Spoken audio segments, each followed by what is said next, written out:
Well, good morning, everybody. I'm Dan Cunningham from Forward Janesville. Good to see everybody on a lovely Friday here. Thank you for joining our what we call now the critical topic webinar. We've done some rebranding of this, and we think this is definitely a critical topic, and we're glad you were able to join on today.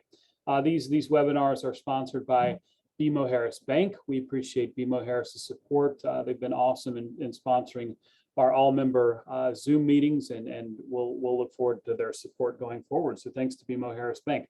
So we got a quick 15 minutes here with Lance and the gang from RH Batterman, and there's lots to talk about. It's been about a month since we got together, and frankly, things are moving along nicely as you drive on the 14 sections that are being improved. We've got some things to talk about, Lance. I know we've got some upcoming ramp closures on I-3990 that I think we want to talk about.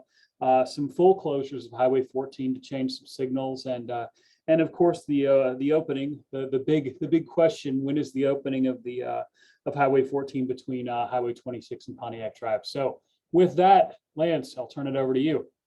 Great. I'll start by sharing my screen here. And can we all see that? Yes, we're good. Fantastic. All right. So yeah, like you said, things are definitely moving fast. Underground always is the part that people are wondering what's going on, what's taking so long. And now that we've got all that done for the most part, we're on to the stuff that people can see. So with that, I'll try to go to the next screen here. Okay. So again, this is the picture I showed you 3 weeks ago. That is obviously the intersection of Deerfield Drive. And 3 weeks ago, you could see traffic was over here. I don't know if you can see my mouse over there 3 weeks ago, and we were working on getting some pavement down. And now today, obviously, it looks quite different. Since then, we've moved traffic over to the west side of the intersection, and we got Rock Road working diligently in this corner to finish up the storm sewer there. So with that, I think, Mike, are you online today? Mike Jacobs is a busy guy. He might be muted or he might not be with me today. But if Mike is not, you can see this is a storm sewer structure here. It's a pretty big one that helps drain all of this area from all the development here. It ends up here and then ends up coming to our ponds as well. So again, that's the Deerfield Drive intersection, and Mike and Rock Road are getting near the end of all of their underground. Obviously, we got a little bit more to do in those ramps we'll talk about. They're going to close next month. So with that, we'll move on down to Pontiac Drive. 3 weeks ago, this is what I showed you. And if you focus on this mainline area here, when I click to the next picture, take a look here on the change and what has happened over 3 weeks. You can see quite a bit has been done. And right now we're here this morning, right here on Pontiac Drive, building the last quadrant of that. Concrete crews will be here next week, filling all this in, and then reconstructing the entrance to the Ford dealership and Olive Garden. So there's a touch of inconvenience in this area, but we're working through that with the businesses. They've all been real patient with us, and things have been moving along real well. And again, thanks to everybody for all your patience during this process. Here again is a 3 week ago picture. Focus on the mainline area here. As I click to the next one, this is what it looked like 3 weeks ago when we were talking. And again, we'll get back to these ramp closures. These areas I'll talk about in a minute. I'll actually come back to it. These are the areas are the reason why we're going to have those ramp closures. So I got to reconstruct this area that people are driving through now. So 3 weeks ago it looked like this, and this is what we have today, which is quite an accomplishment. I got a very talented group of people out there that are putting all this together. So you can see again, these are what we'll focus on in the month of September right here. These two ramp areas that are our final leg of the stretch here for the interstate. So just to show you what we got going on, the things you can't see, this is actually a live action shot from this morning, finishing up the curb and gutter in the Lexington Drive area. Lexington's a huge area of focus for us because there's obviously a lot of businesses that need that corridor to be open to get through from one side to the other to all those important businesses over here. With intersections of this magnitude, this is again this morning, they're literally putting in the miles, and I mean miles of wire that it takes to make these signals operate. And these men and women are out there this morning putting these miles into the conduit. And then actually every physical wire that's in there, this guy's got to actually physically connect them all by hand. And our goal here for Lexington is to be up and running, the signal's up and running by sometime next week. You'll see those operational for the first time in a long time. Again, that's that Lexington Drive intersection that's near built out. This is where those curb crews you saw earlier that I was showing you. You see the new entrance to Farm and Fleet is complete. And we'll be moving towards a really long anticipated opening of US Highway 14, which is slated to be the week of August 29th. You'll get to drive through here for the first time. It will be a single lane in each direction, but we will have connectivity through there. It'll be a single lane, so we got to get back at some point and finish these areas in the median that aren't complete. Bike paths has got to get built. And again, like Dan said, to build those interstate ramps, we're going to start out with the southbound ramps. These are the southbound ramps. It'll take us 21 days to finish the underground and wiring here and finish all these signals. So starting September 6th, around there, these two ramps will close for 21 days. And in that process, you'll be diverted with detour signs to the 26 interchange, which, like I always say, we're very lucky in Janesville to have these two interchanges so close because the detour time is minutes, literally. So once this is fully built out, after 21 days, we'll open it up to all traffic, and then we'll jump over to the northbound side and close that for 21 days. And after that, you'll be looking at stuff like restoration, some sidewalk pieces, and then grass growing, trees planted by November 3rd. So with that, I'll turn it back over to Dan. That's great, Lance, and terrific progress has been made. It's just amazing to see. I thought it had been a month, but in 3 weeks, you've been able to do that. I assume the weather's been beneficial.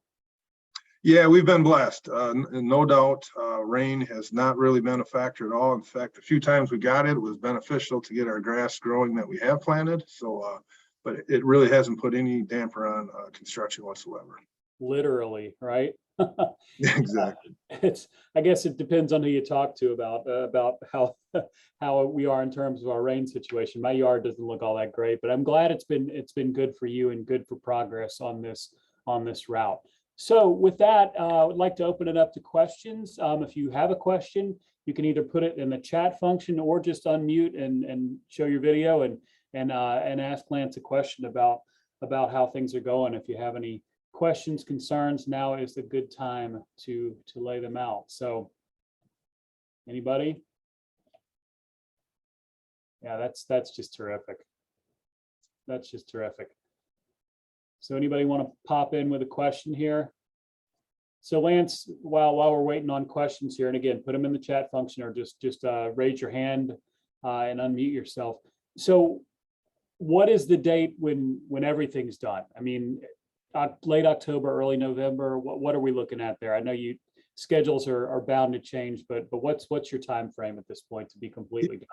Yeah, completely done. Grass growing is November 3rd, but there, and all indications are we'll be fully functional before that. You'll see things going on. I'll have lane closures to do, things like plant trees, finish some like these sidewalk corners here that you see I'm pointing at.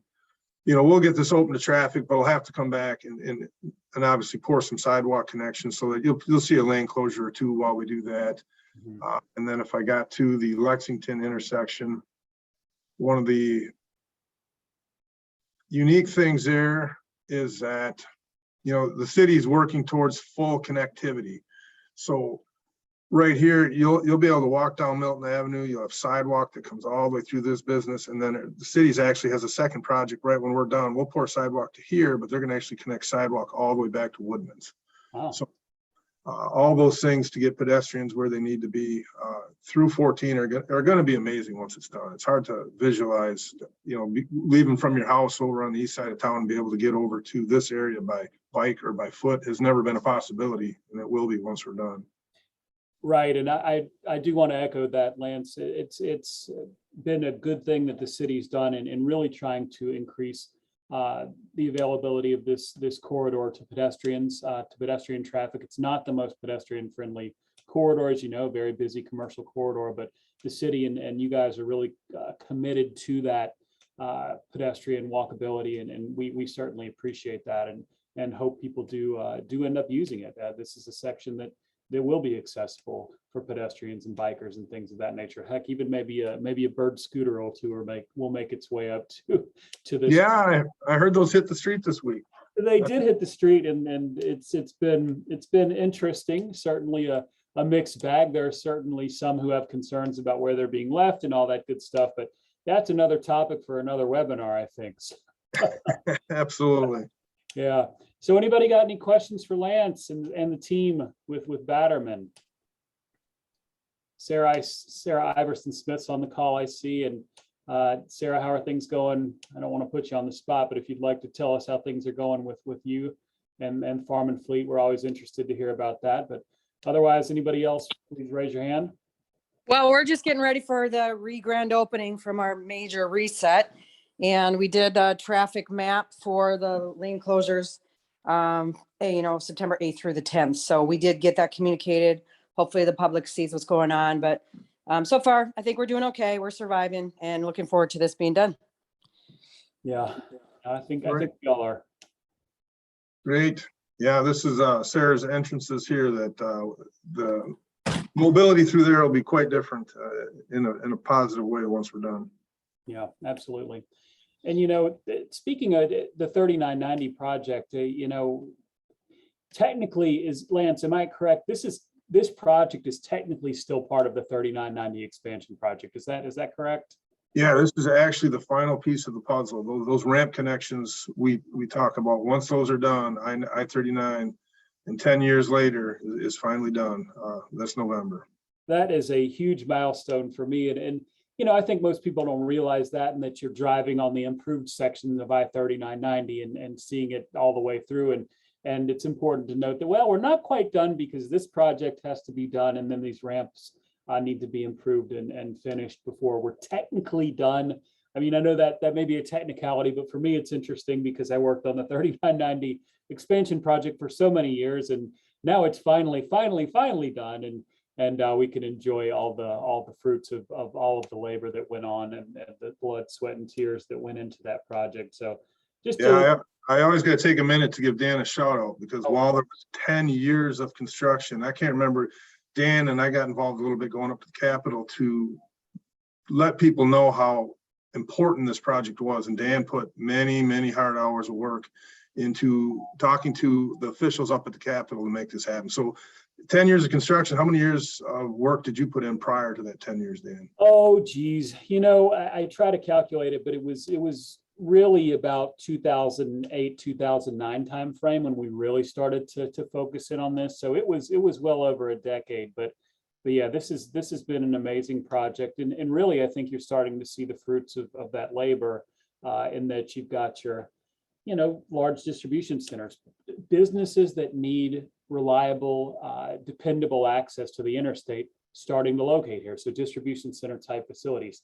That the 3990 expansion project really allowed us to fully realize our potential in terms of where we are located in the world, right? Because you draw a circle around Janesville and there's a large section of the country's population within a day's drive of here. So we were able to maximize that potential, I think, because of the interstate expansion project. So kudos. Yeah, I wish I had a before and after picture of the Highway 11 Avalon Road area and what's happened between when that went in. So Racine Street started in 2013, and then Avalon Road interchange following that, obviously the diverging diamond there. If I had a before and after drone picture of that, it's amazing what's happened out in that area. It really is. So it's been a great project. So any questions for Lance before we log off here? Hey, Dan. Yes. This is Mike with Rock Road. I just jumped on. Sorry about that. If anybody's got anything for me, I apologize about that. It's all right. We talked about the storm sewer work that's happening at Deerfield, which I saw guys out there this morning. I go to Starbucks every morning, and so I've witnessed this firsthand every single day. But yeah, saw the crews out this morning. Yeah, Mike's working hard in this quadrant like we talked about, and he's getting real close to being done with this thing. Mike, do you have a quote on how many miles of pipe you put in this project? Yeah, it was 10 miles of pipe on this job. 10 miles. Just over 50,000 linear feet. So 10 miles between the Interstate 26 and 14, which is amazing. Really is. So you get to retire now, right? Maybe in 40 years. I feel the same way. All right, guys. Well, thank you all so much for joining us today. We're going to get together, I think, one more time in September to kind of put a bow on this thing. But again, tremendous work from our partners at Batterman, Rock Road, the city, the Convention and Visitors Bureau. Everybody's working together to get through this. And again, the staging has been really good, and we appreciate the work that's being done here to frankly improve this vitally important corridor and entry point into Janesville. So with that, thanks Lance, thanks Mike, thanks everybody for logging on, and we'll talk to you soon. And thanks again for BMO Harris for sponsoring this web series. So thanks everybody. Have a good weekend. Thank you. Thank you.